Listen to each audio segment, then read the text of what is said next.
Sebab apa kita pakai senduk sini? Dia tajam, so dia boleh ambil cheese.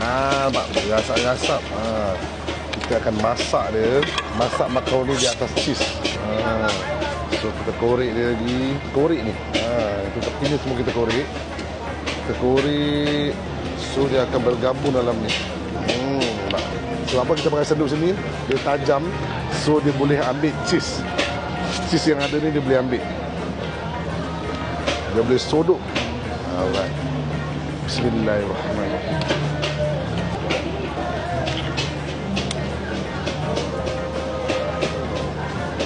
Wah, memang lemak-lemak ni. Masuk still korang boleh panaskan ni.